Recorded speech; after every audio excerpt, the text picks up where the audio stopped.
வணக்கம். நான் கபிலன் வைரமுத்து. ஒரு கதை எதுவாக விரிகிறது அப்படின்றது ரொம்ப முக்கியம். யாருடைய உணர்வாக ஒரு கதை வெளிப்படுகிறது அப்படின்றது ரொம்ப முக்கியமான ஒரு கேள்வி. சில கதைகள் ஒரு பெண்ணின் காதலாக விரியும். சில கதைகள் யாரோ ஒருவருடைய பழி உணர்ச்சியாக விரியும். சில கதைகள் ஒருத்தருடைய சினமாக விரியும். இப்படி ஒவ்வொரு கதையும் ஒவ்வொரு உணர்வாக விரியும். ஆகோல் என்ற என்னுடைய அறிவியல் அரசியல் புதினம் சின்னமாயன் என்கின்ற ஒரு கதாபாத்திரத்தின் ஆச்சரியங்களாக விரிகிறது. சின்னமாயன் என்ற கதாபாத்திரம் ஒரு 8 வயது சிறுவனாக வருகிறான். பெருங்காமநல்லூரில் 1920ஆம் ஆண்டில் அவன் இருக்கும்போது அவனை எதிர்காலத்திலிருந்து நெத்திலன் என்ற ஒரு கதாபாத்திரம் தேடி வருகிறது.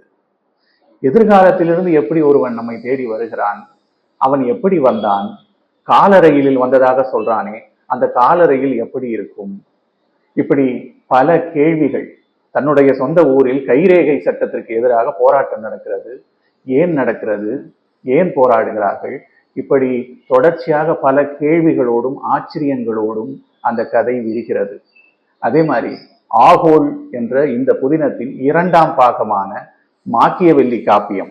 இந்த மாக்கியவெல்லி காப்பியத்தில் மாக்கியவெல்லி என்ற கதாபாத்திரத்தை சுற்றி இந்த கதை இருந்தாலும் தமிழ்நாட்டை சுற்றி ஒரு இணைய எல்லையை உருவாக்க வேண்டும்.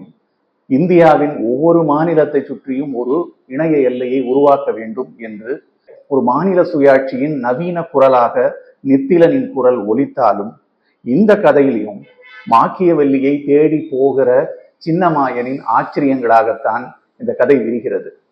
அதே மாதிரி இப்பொழுது நான் எழுதி கொண்டிருக்கும் ஆகோல் புதினத்தின் 3ஆம் பாகம், நிறைவு பாகம், இதுலேயும் சின்னமாயனின் ஆச்சரியங்களாகத்தான் இந்த கதை வளர்ந்து கொண்டிருக்கிறது. சின்னமாயனின் ஆச்சரியங்களை உங்களுடைய கண்களுக்கும் எண்ணங்களுக்கும் விரைவில் பரிமாறுவேன். நன்றி.